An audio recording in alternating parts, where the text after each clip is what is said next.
is the New Mobility Podcast number 39, I think, January the 8th. It is. Is it 40? It's 40. It's 40. Rock and roll. Yeah, we're over the hill now, guys. CES 2010, and we're recording live at the Runcorn booth in the South Hall, and we're at the Runcorn stand. And many thanks to Matt for setting this up for us. This is actually the first live podcast we've ever done together. Actually, the first podcast we've done together. We usually do it over Skype. Yeah. So one from Germany, one from... Let's see if anyone's actually heard of the Meet Mobility podcast. Anyone? For those not looking now up. they do. Hey, there's one. Thank you. I'll give you a quick rundown. The Meet Mobility podcast, Meet Mobility itself, is a group of mobile bloggers that get together.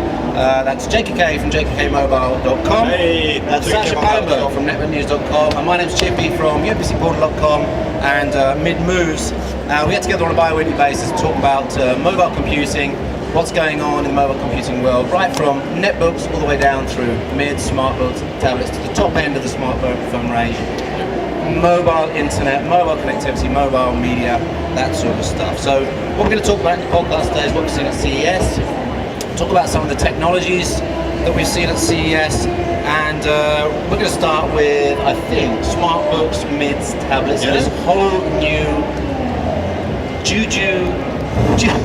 I don't even want to say it. Category of Mobile. entertainment and end user products. Finally, we're seeing some smart books from different companies that are announced about 12 months ago, right? Absolutely. So, this is a year it's ago. a long way, yeah. The first actual smart book was announced a year ago. I think Nvidia and Tegra had some announcements a year ago, so it's taken a year to get this Megatron, this Asus Tech ODM, had a couple of smart books during CES 2009. Let's just take one aspect of the, in fact we'll talk about three aspects of the smart books. We'll talk about the cost, we'll talk about the form factor, and we'll talk about the operating system as well. So let's take one example. Let's take the Lenovo Skylight. Anyone seen the Lenovo Skylight at all? The Skylight is a 10-inch smartbook based on an ARM platform. Like this. With about that size. With a Linux core operating system. It's basically targeted at mobile media.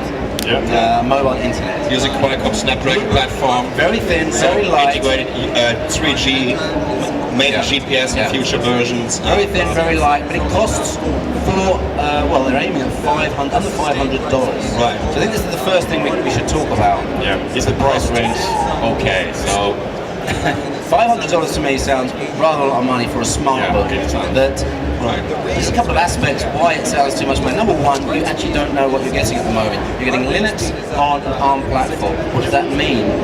The second thing is people have already talked about smart books at the $200 price. Yeah, so when we heard smart books first time, we heard about really slim laptop-like devices, starting prices of $100 or $200. So now the first one is out. It's from Lenovo. It's $499. And we have been hearing that subsidized prices might be lower, but $499, unknown operating system, unknown platform, good battery life, but not better than it's some 10 hours, so, right? I think Pine will already changed the game a little bit for smart books and for Qualcomm in general, Freescale or ARM architectures in general. I mean, it's a great looking device. The build quality is fantastic. It's super thin. It is. And when we're taking a look at the keyboard of the Lenovo Skylight, I mean, in terms of how thin it is, that's a fantastic keyboard too. But there is no market for this device for $499. This is like $250 above the entry-level Pineville netbook price, and with an operating system that no one knows. Right, even though that Linux front end looked fantastic, right? And for smartbooks, it's all about social networking, social media, streaming your feeds onto your front end.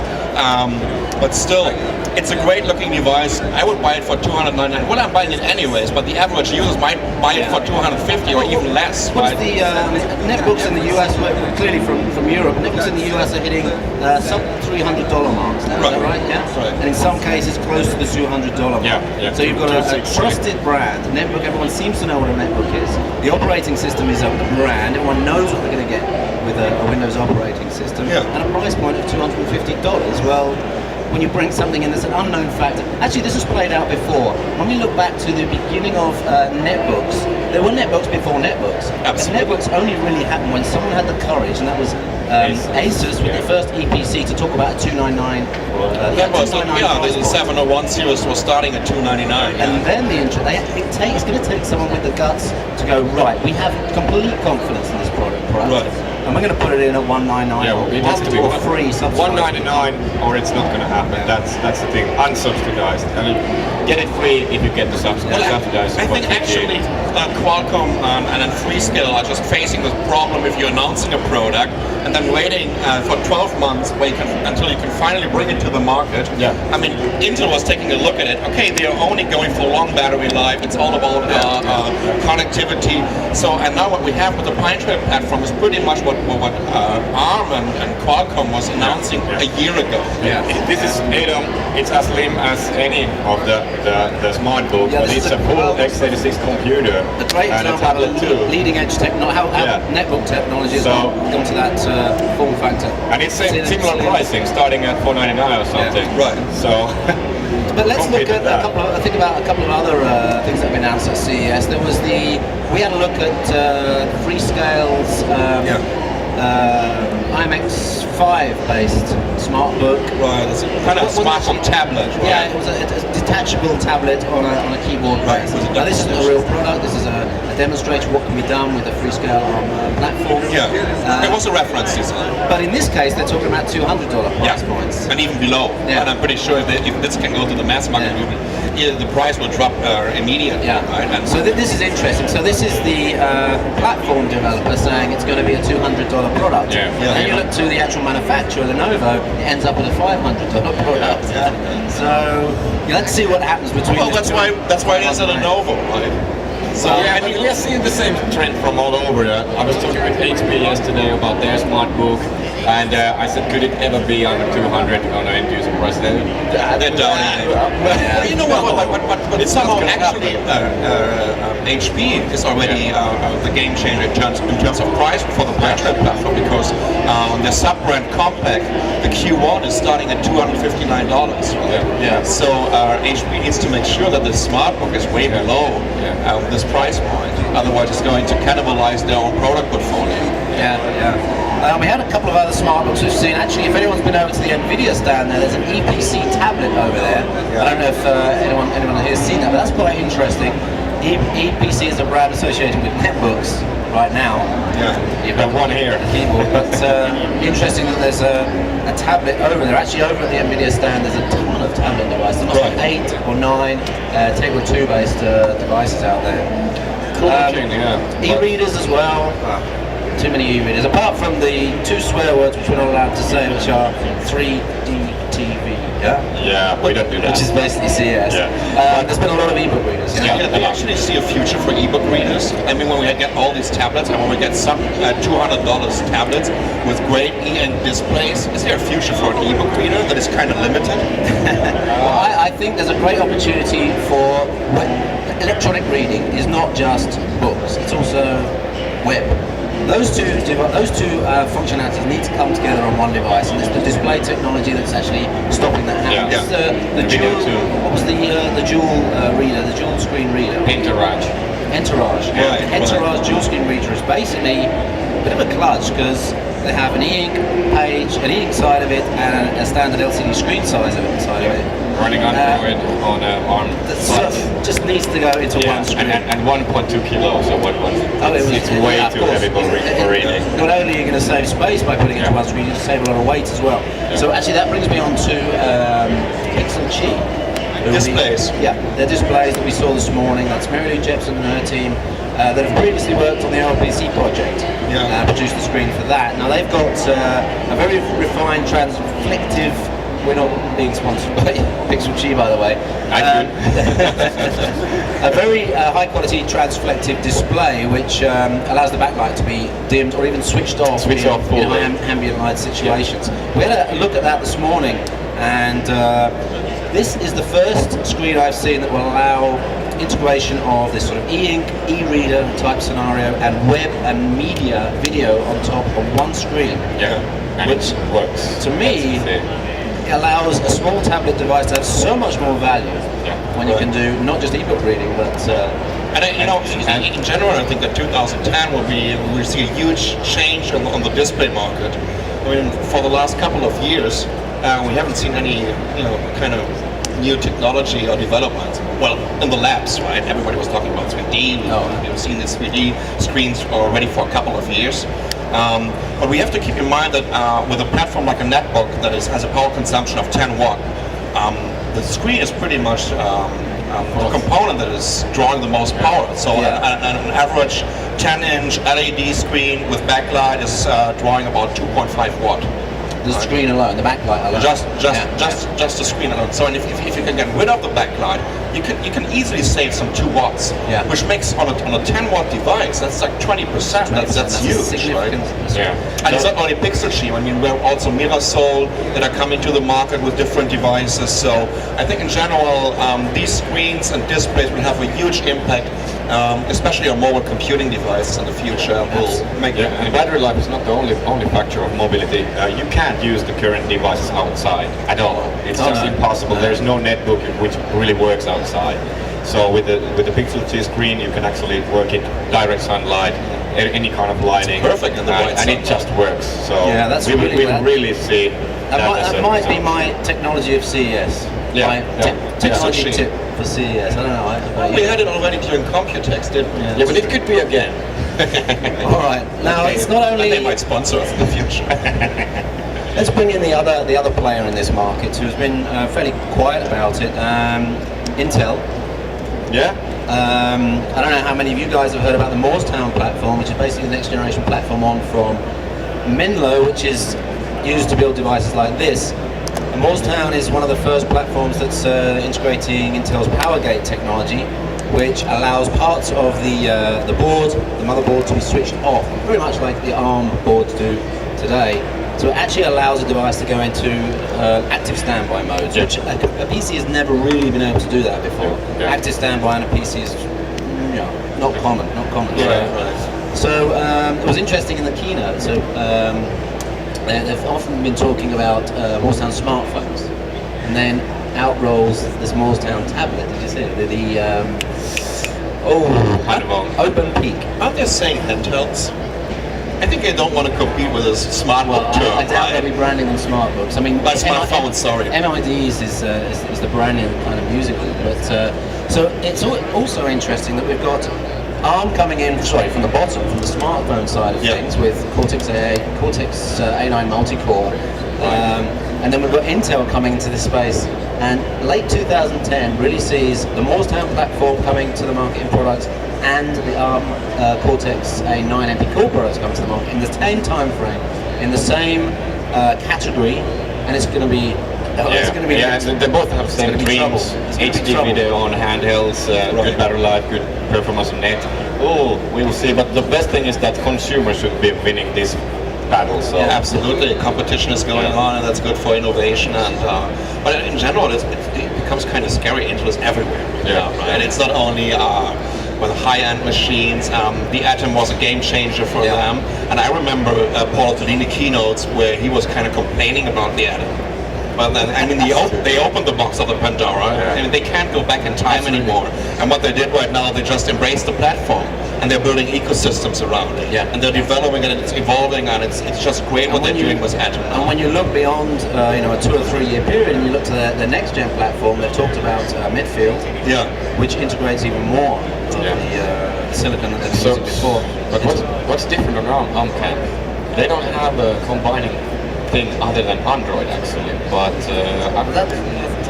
that's a good point about the operating system, and so let's imagine we've got 2 devices here. We've got an Intel system here and an ARM-based system here, or let's say NVIDIA-based system. Well, that would have to be Lenovo, for example. So a Gigabyte and Lenovo, one's ARM, one's Intel. And then I've got, of course, Windows won't be running on the Morristown platform initially, so it'll be Moblin.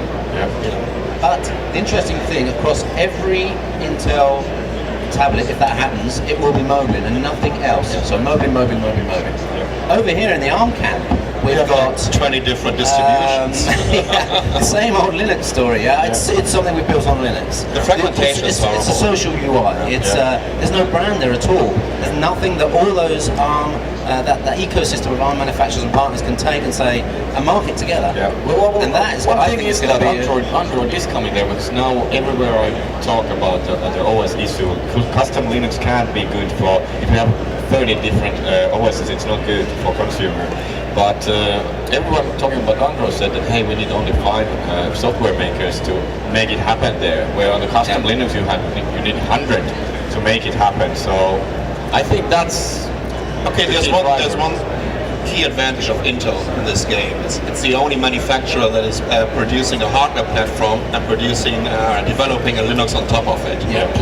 And controlling the App Store. Let's go on to that as well. And the App Store. So they're building an infrastructure around this to monetize this platform also in a different way. It means by selling apps and by selling content and services over the internet.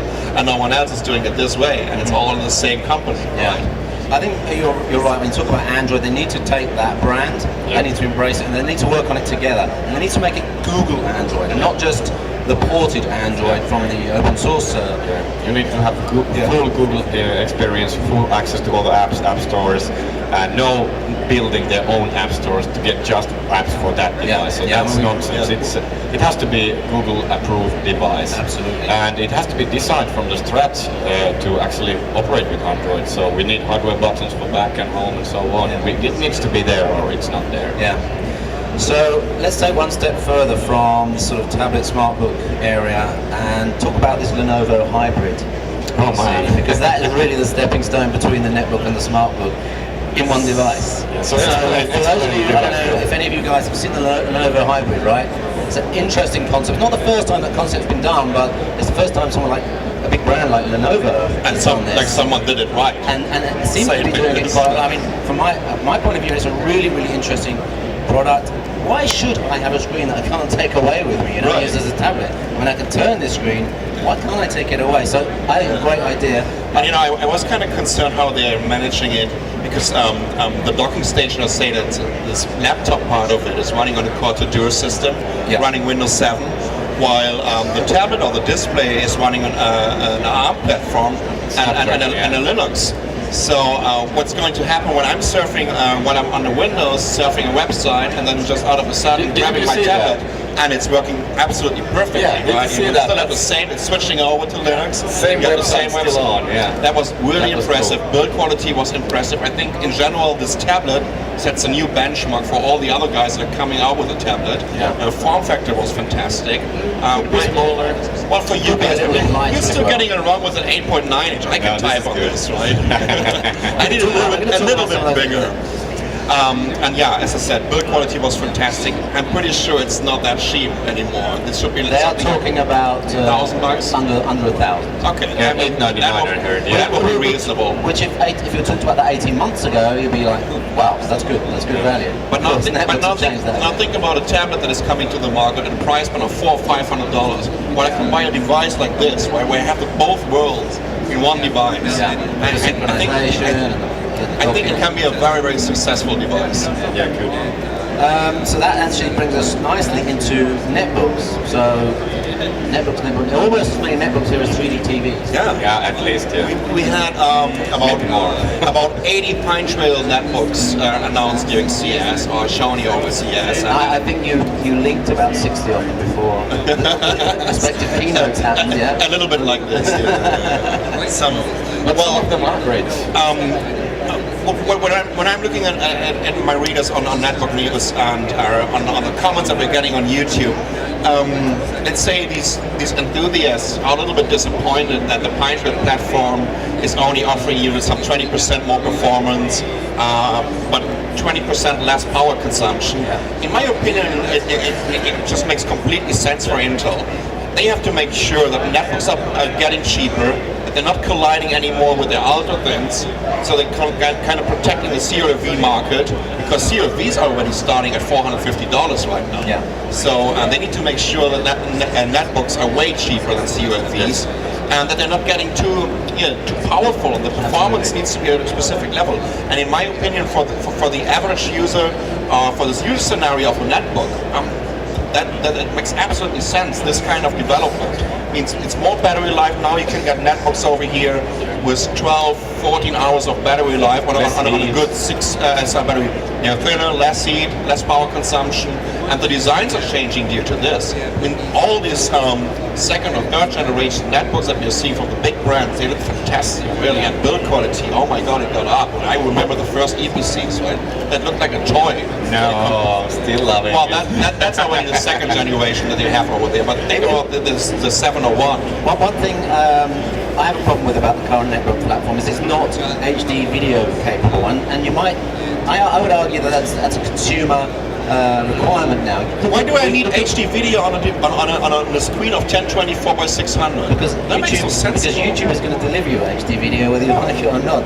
Plus, you're going to be creating HD video on your camera. This is a camera that's I don't know, $250. It's creating HD video. If you can't plug it into your netbook and play it back on the screen, well, then you're just getting your little Broadcom HD decoder card that is like $20 or $25, getting it into your mini PCI slot, and there you go. Then you have 1080p. Yeah, sure. But I would argue that that would be a requirement for me for a consumer netbook now. But they said that there might be devices with that card. HP already has options. HP Mini 220 HD.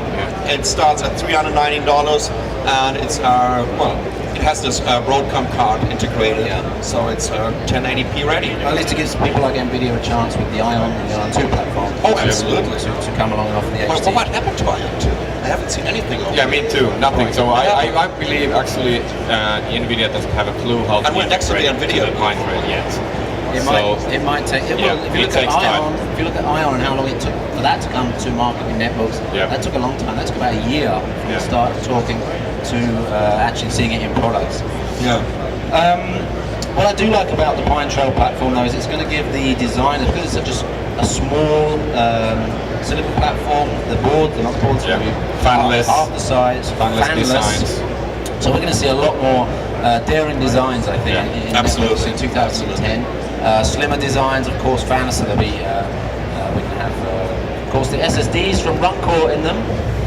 Maybe. To make them nice and fast. And, all our devices, by the way, are running with SSDs from Runcore. So never hard drives. Talking netbooks, I think this one is one of the coolest new things here, because it's really a tablet, because this is thin design. This doesn't run on the new Mindray. It actually runs on the Menlo platform for these smaller devices, but what it has is a 2 GHz CPU, so it's pretty powerful. On the graphic side, you can output HDMI, you can do HD videos on it, so I think this is something for many. But the specialty really is the thin. Oh man, it is way lighter. This is light, but the specialty really is the tablet. So you can use it as a tablet, and as it's so light and thin, it's actually really nice to use. Yeah, that's a touchscreen on it. Nice design as well. Really good plastics. This is typical Philip. Really nice quality. plastics. What's the battery life on that? Is some ridiculously high.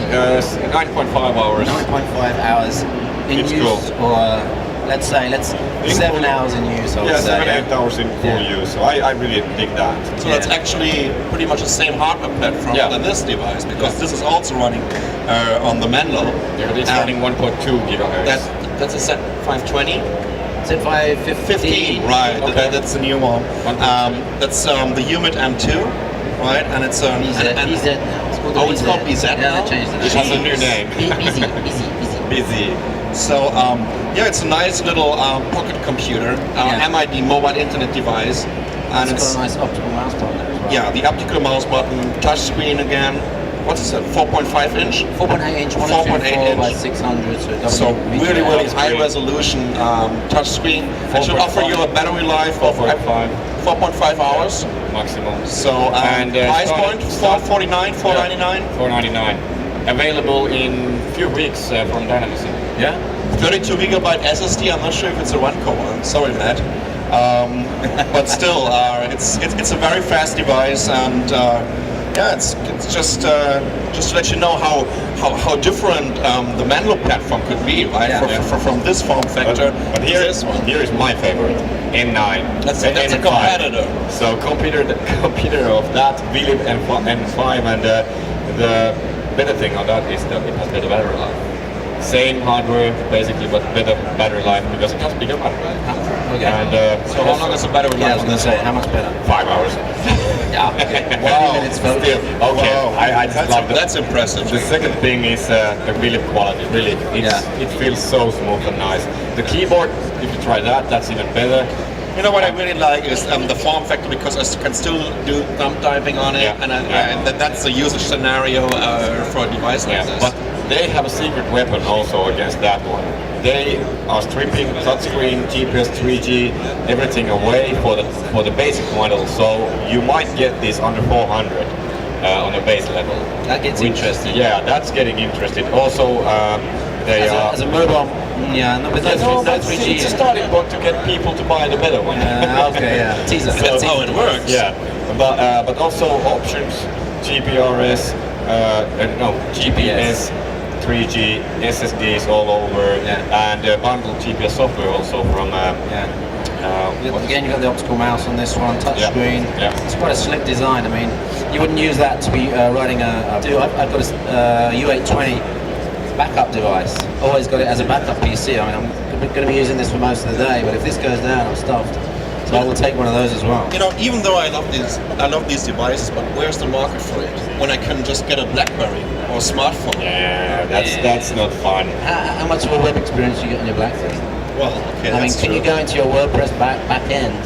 And Well, I could. It just takes some time, and it's kind of hard to use it. Well, just to compare the one of my- vertical scrolling. I think, you know, when you're talking about pro web experiences, using the web for business work, you do not want to have any hurdles in the way at all. Yeah. The first time you go, and I'm sure everyone's experienced this, the first time you try and do something for business on a smartphone and you hit that wall, you can't do the pull down, or you can't hit the enter button. You've just put your address in and your bank and the enter button doesn't work.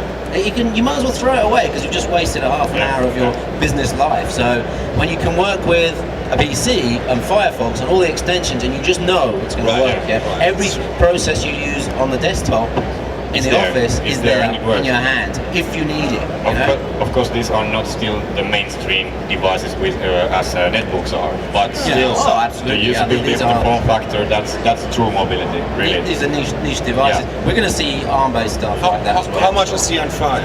N5, we don't have the high-end version pricing, but I believe starting from $399 to all the way to $1,000, even more with this 128 gigabyte SSD. Right. So they are thinking right now about the SKU, so I think they will have a wide SKU range. So we will see 3G or not, big SSD, small GPS SSD. maybe? GPS always, yeah. Okay. So that's a cool thing. So I think it's better for everyone to have more options because, but I want the high end. So let's talk about one more thing, and then we can wrap up the podcast. And then if anyone's got questions and stuff, feel free to come and ask us afterwards. I want to talk about this LG smartphone. Yep. This Intel-based smartphone, the first ever Intel smartphone. Yeah. Yeah. Well, LG GW990. Is it the first x86 smartphone at all?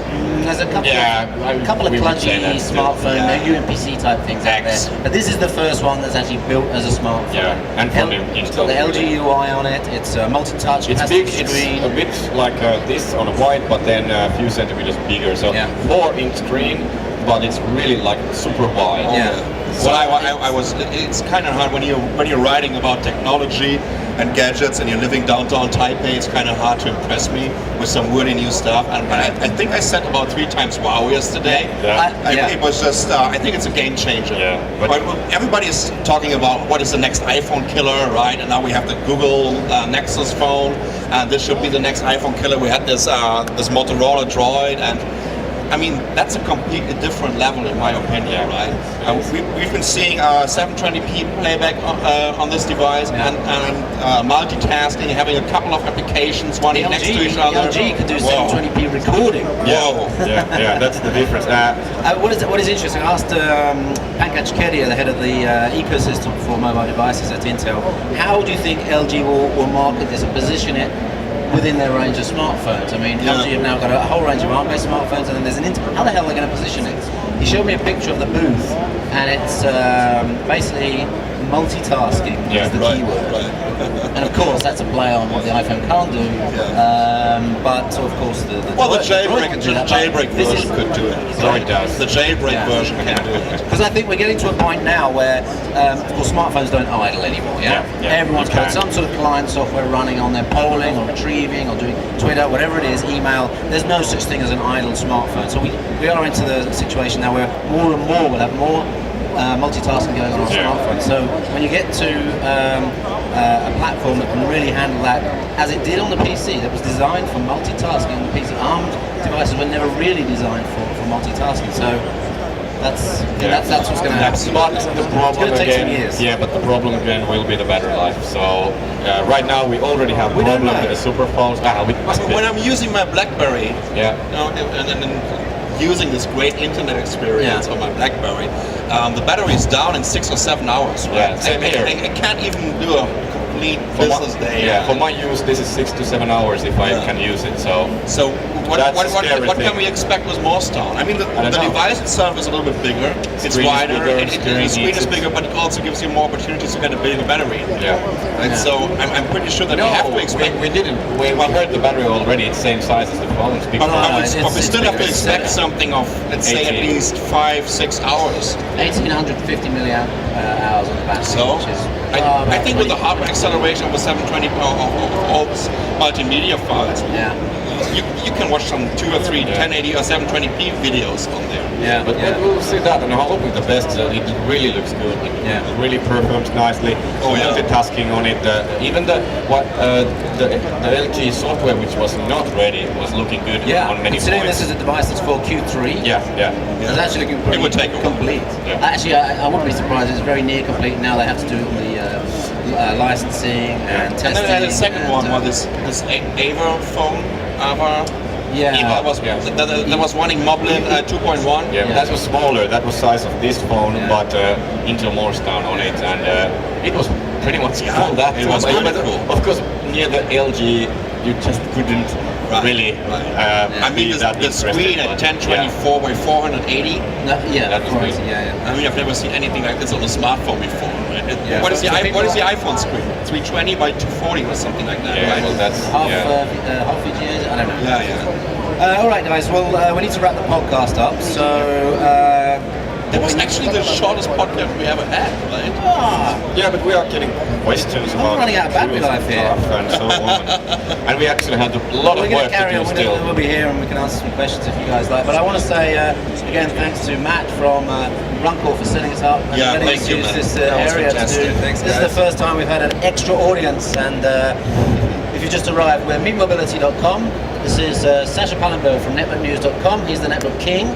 We call him the network queen.